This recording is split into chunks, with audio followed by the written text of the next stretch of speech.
qancha ko'p ochiqlik bo'lsa, ommaviy axborot vositalari odamlarimizga haqiqiy muammolarni qancha ko'p yetkazsa, men rahbar sifatida ulardan minnatdor bo'laman.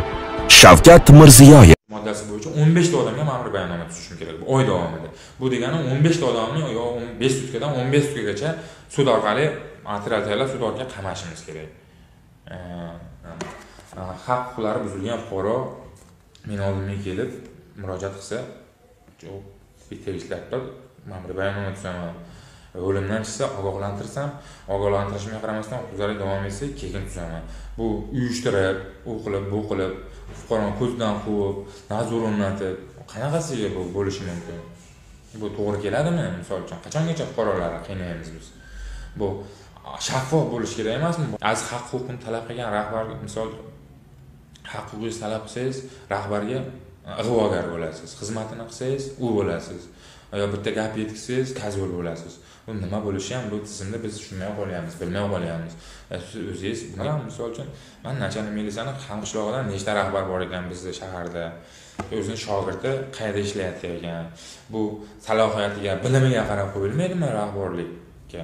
Hurmatli O'zbekiston Respublikasi Ichki ishlar vaziri Bobojonov Po'lat Razaqovich, men Namangan shahar Sumalak guzari mahalla qurol rayoni profilaktika inspektori katta leytenant Otabay Sardorbek Mirzamurod o'g'liman. Ushbu video murojaatimning nomi Inson qadri 2 deb nomlanadi. Shu video murojaatimning asosiy maqsadi bu Namangan shahar ichki ishlar organlari faoliyatini muvofiqlashtirish boshqarmasida bo'layotgan adolatsizliklar haqida. Men bu tizimga kirayotgan vaqtda prezidentimizga, xalqimizga sadoqat bilan xizmat qilishga qasamyod qabul qilib kirganman. Bu xizmat qilishdan charchamayman. Bu ish soat ko'p ishlayapman, kam ishlayapman, qo'shimcha xizmatga naryadga chiqayman deb hech qachon olmayman. Xalqqa, prezidentimizga xizmat qilishdan charchamayman. Lekin ayrim allomat rahbarlar Namangan shahrida, ayniqsa mayor ichki ishlar ikkinchi sonli ichki ishlar bo'limi boshlig'i mayor Sattarov Aziz, misol uchun har bitta profilaktika inspektoriga 5 tadan ma'muriy bayonnoma har kuni ma'muriy nazorat har chorada o'rnatish kerak. 2 ta, yil davomida 2 ta o'rnatish kerak. O'rnatmagan profilaktika inspektori eshitishimcha XTB boshlig'i Inom Bobur akaga, podpolkovnik Inom Bobur akaga $50 bersa, ma'muriy nazorat o'rnatib qilib, pelsi qo'yar ekan. U qanaqa bu? Profilaktika inspektori nima u? Statistikani to'g'rilayman deb oyligini berish kerakmi? Xizmatxonasini yonidan remont qilsa mayli, buning uchun fuqaro xizmatxonaga keladi, baho beradi profilaktika inspektoriga. Hech qachon charchamaymiz xizmat qilishdan. Lekin adolatsizliklar bo'lyapti bu yerda. Mahallichilikka yo'l qo'yilyapti Namangan shahrida. Profilaktika inspektorlari orqali ayrim allomat rahbarlar fuqarolar qiynash bilan mashg'ul bo'lyapti. Har bitta profilaktika inspektori 5 tadan protokol qilaman deb ezilib ketyapti bu yerda. Profilaktika inspektorining ijtimoiy himoyasini kim ta'minlaydi? Shaxsiy xavfsizlik xizmati ta'minlaydimi? Shaxsiy xavfsizlik xizmatining boshlig'i xizmat davlatga bergan xizmat uyini xususiylashtirib yurgan bo'lsa, u shaxsiy xavfsizlik xizmati chora ko'radigan tashkilotmi yoki xodimni shaxsiy xavfsizligini ta'minlashda amaliy yordam beradiganmi, ijtimoiy himoyasini ta'minlashda yordam beradigan tashkilotmi? Biz buni tushunmayapmiz, bilmayapmiz. Kimdan yordam so'rashni ham bilmaganimiz uchun video murojaat qilyapmiz. Bu az haq-huquqni talab qilgan rahbar, misol haq-huquqni talab qilsangiz, rahbarga ig'vogar bo'lasiz. Xizmatini qilsangiz, u bo'lasiz. Yo bitta gap yetkazsangiz, kazul bo'lasiz. Bu nima bo'lishi ham bu tizimda biz tushunmay qolyapmiz, bilmay qolyapmiz. O'zingiz bunga e'tiboringizni, Namangan shahriga e'tiboringizni qarating. Kadrlar bo'limi boshlig'i mayor Mirzoqov Abdulazizga xodimlarga nisbatan xufiyona xizmat tekshirib o'tkazib kelyapti. Komil degani 10 yildan beri ishlayapti. U qaydan 5 yilmi? 5 yil emasmi? 5 yildan keyin joy o'zgarish kerak emasmi bu? Yo tanish bilish ko'pmikin? Men rahbaram, misol uchun, men Nachalnik militsiyani Hamqishlog'idan nechta rahbar bor ekan bizda shaharda. O'zining shogirdi qayerda ishlayapti ekan. Bu salohiyatiga, bilimiga qarab qo'yilmaydimi rahbarlikka? Misol, mana biz ko'ryapmiz, bilyapmiz hamma narsani. Lekin sizlardan iltimos, bu xalq ham bilsin qanday holat bo'layotganligini. Men hammasini faktim bor. Faktim borligi uchun qo'rqmasdan video murojaat qilyapman. Qo'rqadigan davr menimcha o'tib ketdi.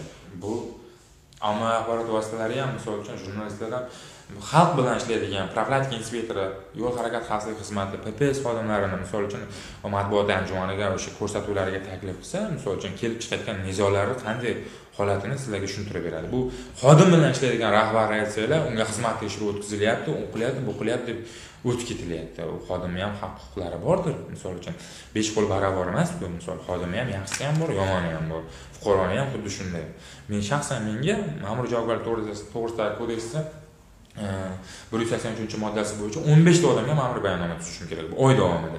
Bu degani 15 ta odamni yo 5 sutkadan 15 sutkagacha sud orqali materiallar sud orqali qamashimiz kerak. Yana qanday holat?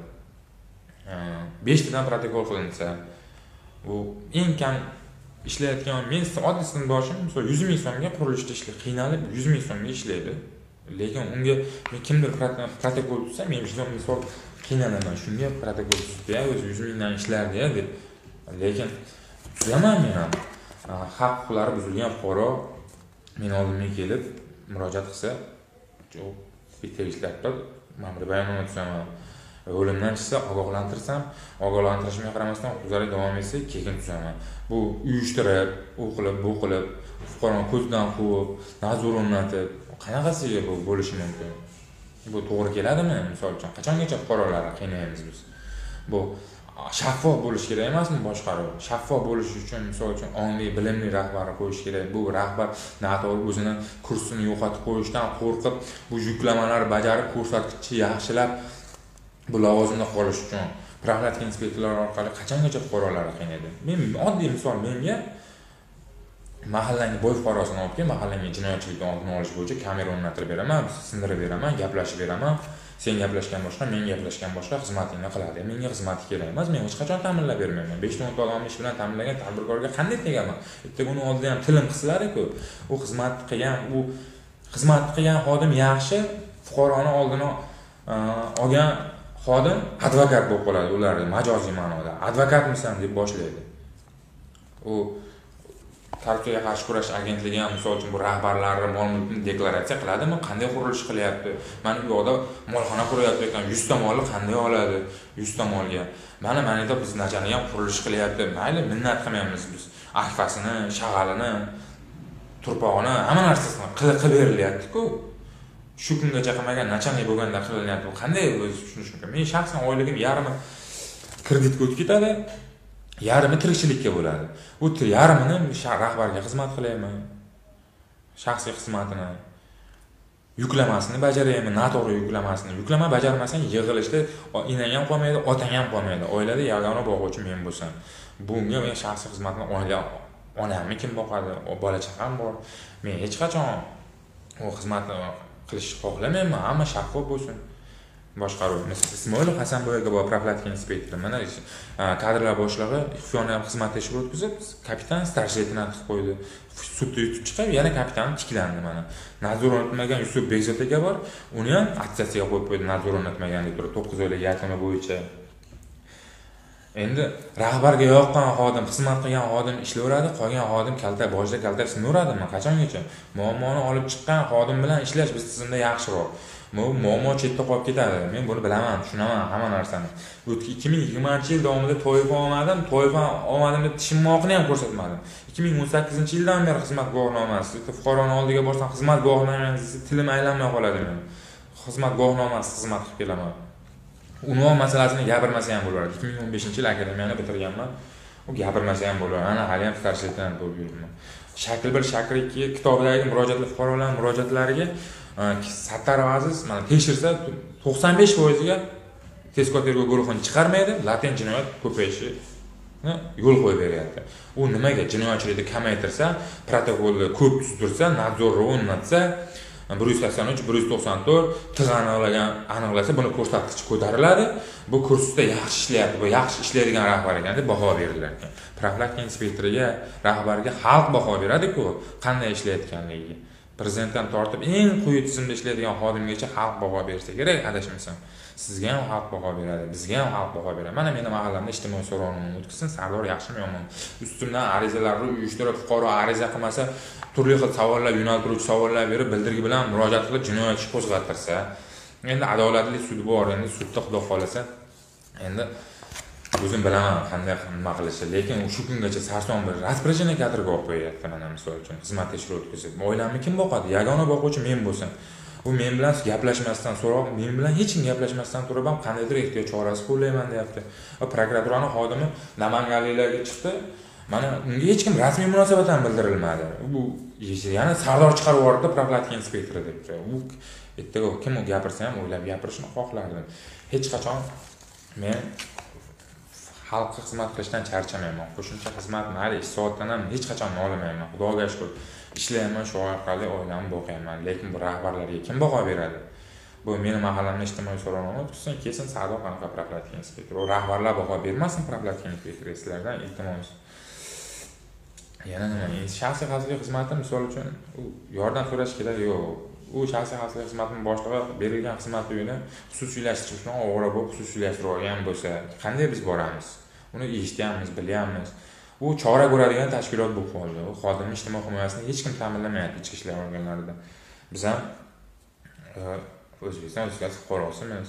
Fuqaroni oldini olamiz. Men mahallam bo'lgandan keyin haq, nohaq deymizmi? Yo bo'lmasa har kuni kim bo'lsa shunday yo'ldan uchragan, sigaret chekyapsan, u qilyapsan, bu qilyapsan deb turib protokol tuzib jarimani solishimiz kerak.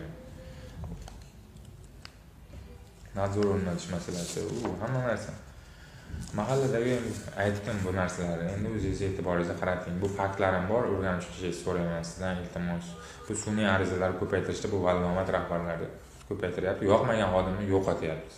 Chora ko'ring bularga yoki almashtiring. Assalomu alaykum, hurmatli O'zbekiston Respublikasi Ichki ishlar vaziri Bobojonov Po'lat Razaqovich. Men Namangan shahar Sumalak guzari mahalla fuqarolar yig'ini profilaktika inspektori katta leytenant Otabay Sardorbek Mirzamurodov o'g'liman. Ushbu video murojaatimning nomi Inson qadri 2 deb nomlanadi. Shu video murojaatimning asosiy maqsadi bu Namangan shahar ichki ishlar organlari faoliyatini muvofiqlashtirish boshqarmasida bo'layotgan adolatsizliklar haqida. Men bu tizimga kirayotgan vaqtda prezidentimizga, xalqimizga sadoqat bilan xizmat qilishga qasamyod qabul qilib kirganman.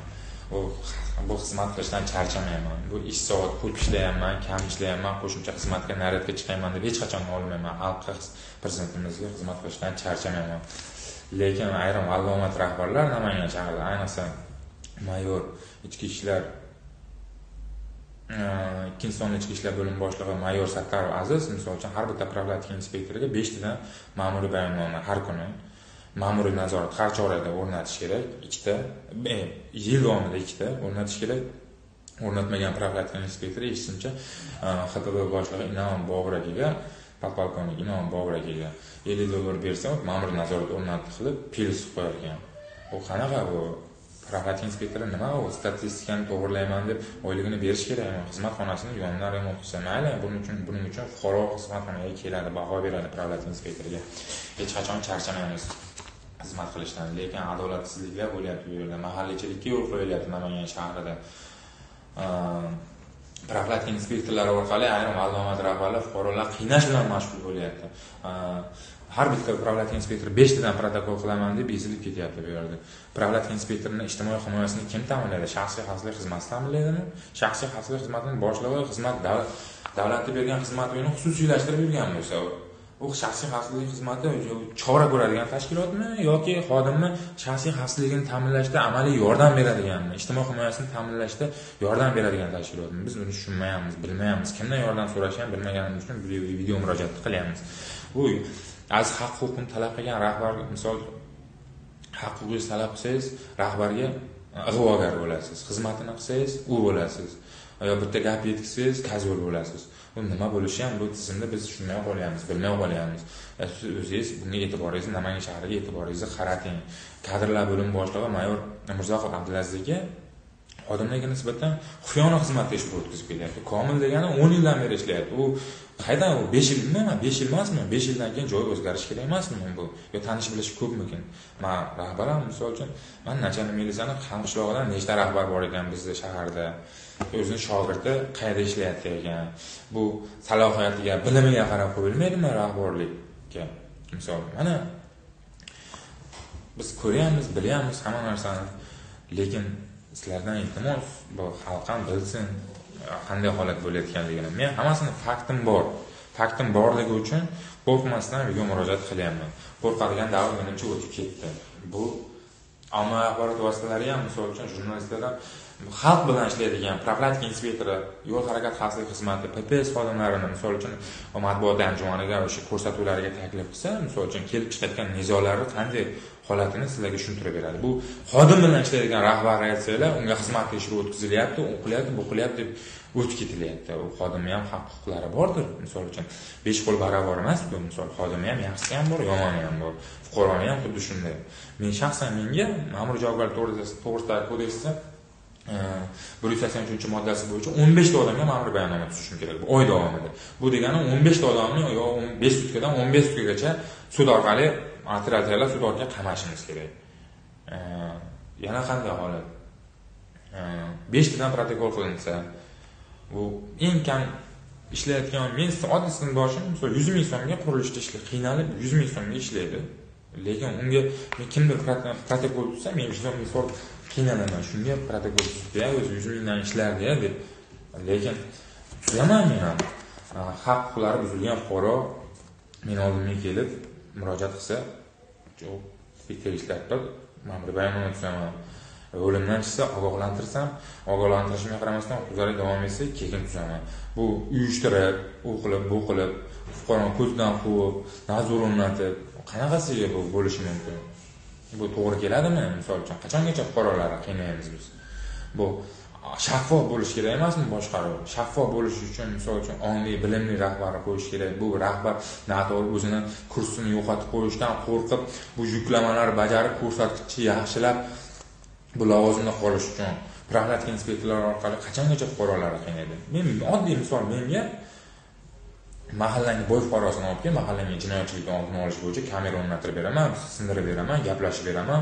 Sen gaplashgan boshqa, men gaplashgan boshqa, xizmatingni qiladi. Menga xizmati kerak emas, men hech qachon ta'minlab bermayman. 5-10 ta odamni ish bilan ta'minlagan tadbirkorga qanday tegaman? Bitta uni oldida ham tilim qilsalar-ku, u xizmat qilgan xodim yaxshi, fuqaroni oldini olgan xodim advokat bo'lib qoladi ularning majoziy ma'noda. Advokatmisan deb boshlaydi. U Turkiya qarshi kurash agentligi ham misol uchun bu rahbarlarni mol-mulkni deklaratsiya qiladimi? Qanday qurilish qilyapti? Mana bu yoqda molxona quryapti ekan, 100 ta molni qanday oladi? 100 ta molga. Mana yerda biz nachani ham qurilish qilyapti. Mayli, minnat qilmaymiz biz. Akfasini, shag'alini, turpog'ini, hamma narsasini qilib berilyapti-ku. Shu kungacha qilmagan nachanlik bo'lganda qilinyapti. Qanday o'zi tushunish mumkin? Men shaxsan oyligim yarmi kreditga o'tib ketadi, yarmi tirikchilikka bo'ladi. Bu yarmini rahbarga xizmat qilayman. Shaxsiy xizmatini yuklamasini bajarayman, noto'g'ri yuklamasini. Yuklama bajarmasang yig'ilishda enang ham qolmaydi, otang ham qolmaydi. Oilada yagona boquvchi men bo'lsam. Bunga men shaxsiy xizmatni onamni kim boqadi? Bola chaqam bor.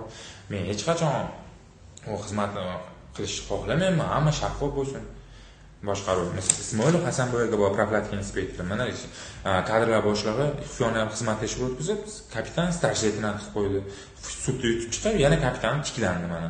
Nazor o'rnatmagan Yusuf Bekzod aka bor, uni ham attestatsiyaga qo'yib qo'ydi, nazor o'rnatmagan deb turib 9 oylik yakuni bo'yicha. Endi rahbarga yoqqan xodim, xizmat qilgan xodim ishlayveradi, qolgan xodim boshida kalta sinaveradimi? Qachongacha? Muammoni olib chiqqan xodim bilan ishlash biz tizimda yaxshiroq. Muammo chetda qolib ketadi. Men buni bilaman, tushunaman hamma narsani. 2020-yil davomida toifa olmadim deb tishimmoqni ham ko'rsatmadim. 2018-yildan beri xizmat guvohnomasi, fuqaroning oldiga borsam xizmat guvohnomasi tilim aylanmay qoladi men. Xizmat guvohnomasi xizmat qilib kelaman. Unvon masalasini gapirmasa ham bo'lardi. 2015-yil akademiyani bitirganman. U gapirmasa ham bo'lardi. Ana hali ham starsiydan bo'lib yuribman. Shakl 1, shakl 2 kitobidagi murojaatlar, fuqarolarning murojaatlariga Sattarov Aziz mana tekshirsa 95%ga tezkor tergov guruhini chiqarmaydi, latent jinoyat ko'payishi yo'l qo'yib beryapti. U nimaga jinoyatchilikni kamaytirsa, protokolni ko'p tuzdirsa, nadzorni o'rnatsa, 183, 194 tig'ani aniqlasa, buni ko'rsatkich ko'tariladi. Bu kursda yaxshi ishlayapti, bu yaxshi ishlaydigan rahbar ekan deb baho berilar ekan. Profilaktika inspektoriga, rahbarga xalq baho beradi-ku, qanday ishlayotganligiga. Prezidentdan tortib eng quyi tizimda ishlaydigan xodimgacha xalq baho bersa kerak, adashmasam. Sizga ham xalq baho beradi, bizga ham xalq baho beradi. Mana meni mahallamda ijtimoiy so'rovnomani o'tkazsin, Sardor yaxshimi yomonmi? Ustimdan arizalarni uyushtirib, fuqaro ariza qilmasa, turli xil savollar yo'naltiruvchi savollar berib, bildirgi bilan murojaat qilib jinoyat ishi qo'zg'atirsa, Endi adolatli sud bor, endi sudda xudo xolasa endi o'zim bilaman qanday nima qilishi, lekin shu kungacha sarson bir raspоряжение kadrga olib qo'yapti. Mana misol uchun xizmat tekshiruv o'tkazib, oilamni kim boqadi? Yagona boquvchi men bo'lsam, u men bilan gaplashmasdan so'rab, men bilan hech kim gaplashmasdan turib ham qandaydir ehtiyot chorasi qo'llayman deyapti. Va prokuraturaning xodimi Namanganliklarga chiqdi. Mana unga hech kim rasmiy munosabat ham bildirilmadi. Bu yana Sardor chiqarib yubordi profilaktika inspektori deb. U ertaga kim u gapirsa ham o'ylab gapirishni xohlardim. Hech qachon men xalqqa xizmat qilishdan charchamayman. Qo'shimcha xizmat mayli 2 soatdan ham hech qachon olmayman. Xudoga shukr. Ishlayman, shu orqali oilamni boqaman. Lekin bu rahbarlarga kim baho beradi? Bu meni mahallamda ijtimoiy so'rovnoma o'tkazsin, kesin Sardor qanaqa profilaktika inspektori. U rahbarlar baho bermasin profilaktika inspektori sizlardan iltimos. Yana nima? Shaxsiy xavfsizlik xizmati misol uchun u yordam so'rash kerak yo'q. U shaxsiy xavfsizlik xizmatining boshlig'i berilgan xizmat uyini xususiylashtirishni o'g'ri bo'lib xususiylashtirib olgan bo'lsa, qanday biz boramiz? Uni eshitganmiz, bilyapmiz. U chora ko'radigan tashkilot bo'lib qoldi. U xodimning ijtimoiy himoyasini hech kim ta'minlamayapti ichki ishlar organlarida. Biz ham O'zbekiston Respublikasi fuqarosimiz. Fuqaroni oldini olamiz. Men mahallam bo'lgandan keyin haq, nohaq deymizmi? Yo bo'lmasa har kuni kim bo'lsa shunday yo'ldan uchragan, sigaret chekyapsan, u qilyapsan, bu qilyapsan deb turib protokol tuzib jarimani solishimiz kerak. Nadzor o'rnatish masalasi, u hamma narsa. Mahalladagi aytdim bu narsalarni. Endi o'zingiz e'tiboringizni qarating. Bu faktlarim bor, o'rganib chiqishingizni so'rayman sizdan iltimos. Bu sun'iy arizalar ko'paytirishda bu vallomat rahbarlari ko'paytiryapti. Yoqmagan xodimni yo'qotyapmiz. Chora ko'ring bularga yoki almashtiring. Assalomu alaykum, hurmatli O'zbekiston Respublikasi Ichki ishlar vaziri Bobojonov Po'lat Razaqovich. Men Namangan shahar Sumalak guzari mahalla fuqarolar yoni profilaktika inspektori katta leytenant Otabay Sardorbek Mirzamurod o'g'liman. Ushbu video murojaatimning nomi Inson qadri 2 deb nomlanadi. Shu video murojaatimning asosiy maqsadi bu Namangan shahar ichki ishlar organlari faoliyatini muvofiqlashtirish boshqarmasida bo'layotgan adolatsizliklar haqida. Men bu tizimga kirayotgan vaqtda prezidentimizga, xalqimizga sadoqat bilan xizmat qilishga qasamyod qabul qilib kirganman. Bu xizmat qilishdan charchamayman. Bu ish soat ko'p ishlayapman, kam ishlayapman, qo'shimcha xizmatga naryadga chiqayman deb hech qachon olmayman. Xalqqa prezidentimizga xizmat qilishdan charchamayman. Lekin ayrim vallomat rahbarlar Namangan shahrida, ayniqsa mayor ichki ishlar ikkinchi sonli ichki ishlar bo'limi boshlig'i mayor Sattarov Aziz misol uchun har bitta profilaktika inspektoriga 5 tadan ma'muriy bayonnoma har kuni ma'muriy nazorat har chorada o'rnatish kerak. 2 ta yil davomida 2 ta o'rnatish kerak. O'rnatmagan profilaktika inspektori eshitishimcha XTB boshlig'i Inom Bobur akaga, podpolkovnik Inom Bobur akaga $50 bersa, ma'muriy nazorat o'rnatib qilib pils qo'yarkan. U qanaqa bu profilaktika inspektori nima u statistikani to'g'rilayman deb oyligini berish kerak. Xizmat xonasini yonidan remont qilsa mayli, buning uchun fuqaro xizmat xonaga keladi, baho beradi profilaktika inspektoriga. Hech qachon charchamaymiz xizmat qilishdan. Lekin adolatsizliklar bo'lyapti bu yerda. Mahallachilikka yo'l qo'yilyapti Namangan shahrida. Profilaktika inspektorlari orqali ayrim vallomat rahbarlar fuqarolar qiynash bilan mashg'ul bo'lyapti. Har bitta profilaktika inspektori 5 tadan protokol qilaman deb ezilib ketyapti bu yerda. Profilaktika inspektorining ijtimoiy himoyasini kim ta'minlaydi? Shaxsiy xavfsizlik xizmati ta'minlaydimi?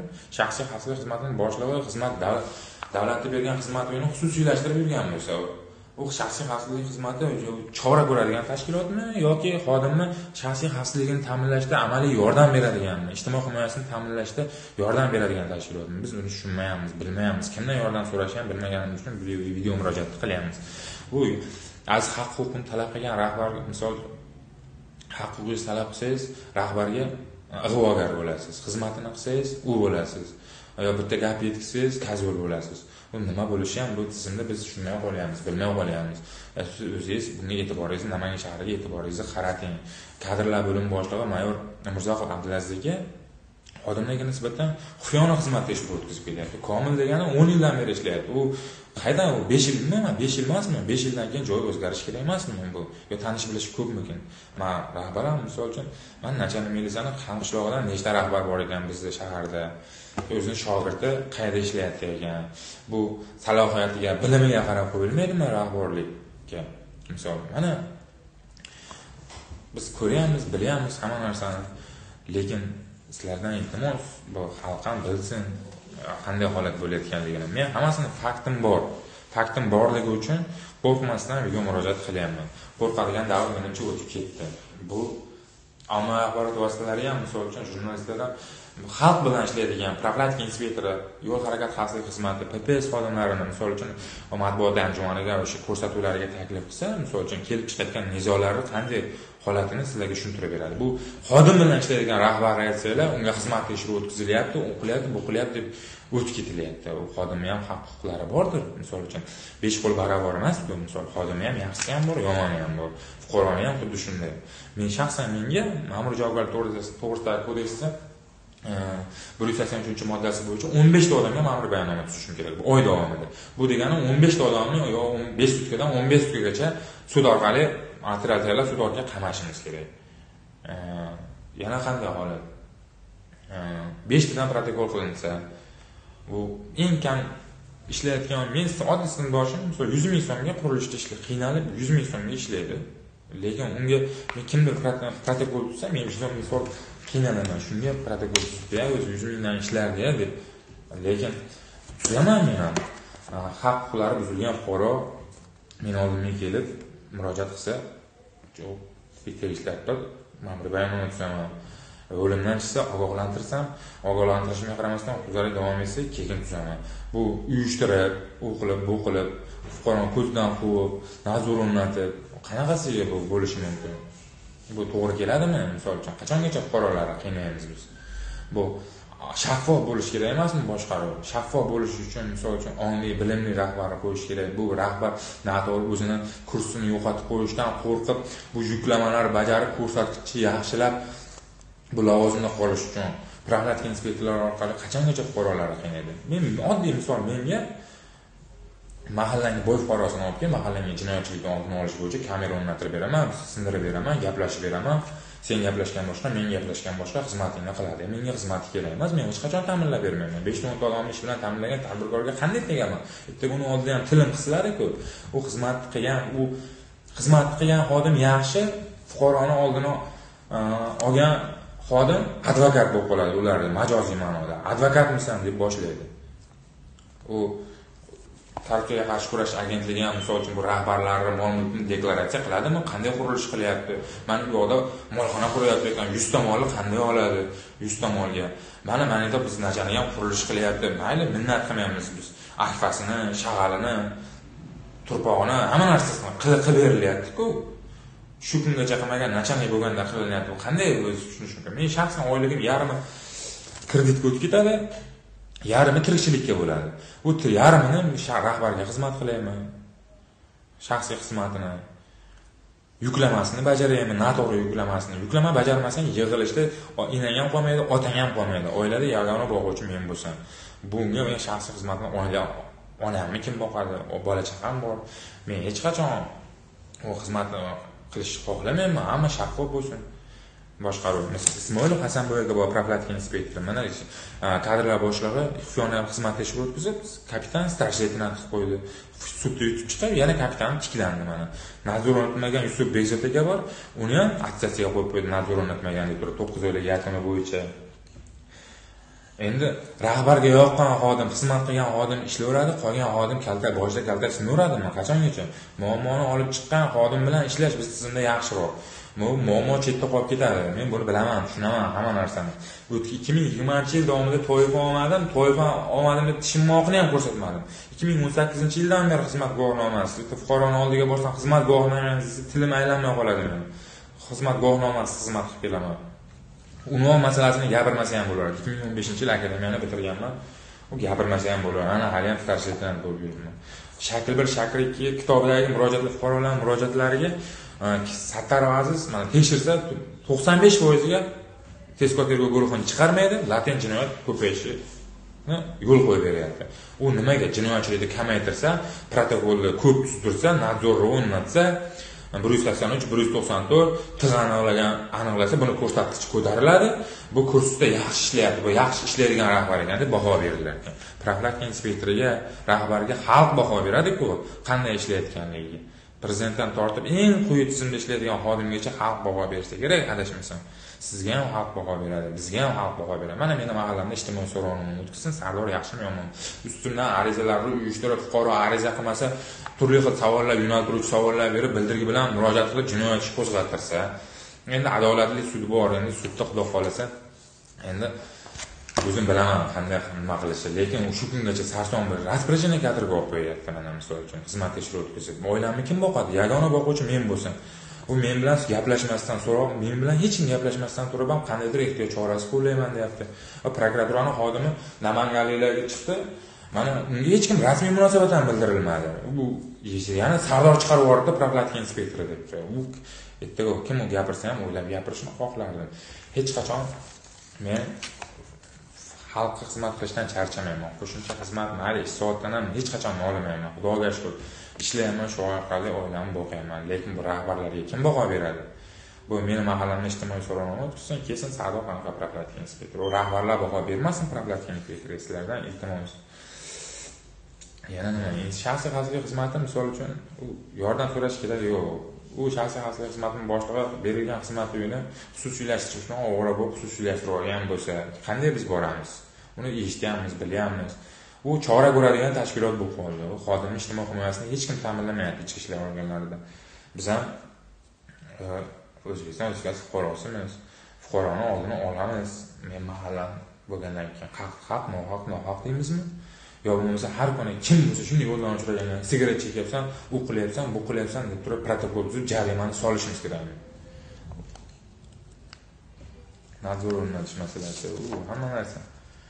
Mahalladagi aytdim bu narsalarni. Endi o'zingiz e'tiboringizni qarating. Bu faktlarim bor, o'rganib chiqishingizni so'rayman sizdan iltimos. Bu sun'iy arizalarni ko'paytirishda bu valomat rahbarlari ko'paytiryapti. Yoqmagan xodimni yo'qotyapmiz. Chora ko'ring bularga yoki almashtiring.